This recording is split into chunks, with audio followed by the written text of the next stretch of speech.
ক্যালকাটার এই ঘটনা হয়তো ঘটতোই না যদি না ওই স্টুডেন্ট ইউনিয়ন, অবৈধ স্টুডেন্ট ইউনিয়ন যদি বন্ধ থাকতো।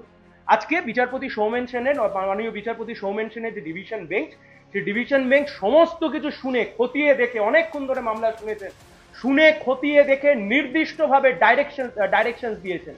উচ্চশিক্ষা দপ্তর আজকে রেগুলেশন জারি করে বলবে গোটা রাজ্যে, through out the state of West Bengal, গোটা রাজ্যে আজ থেকে কোনো ছাত্র ইউনিয়ন অফিস খোলা থাকবে না।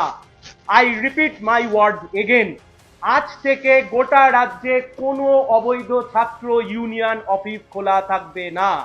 তোলাবাজি করে যাদের ঘর সংসার চলতো, সরি টু সে, দোকান আজ থেকে বন্ধ।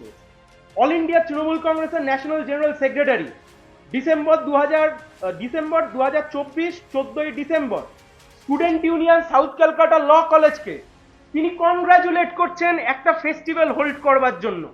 আমি আপনাদেরকে দেখাই, স্টুডেন্ট ইউনিয়ন নেই, স্টুডেন্ট ইউনিয়ন ডিফাঙ্ক্ট, স্টুডেন্ট ইউনিয়ন কাজ করছে না।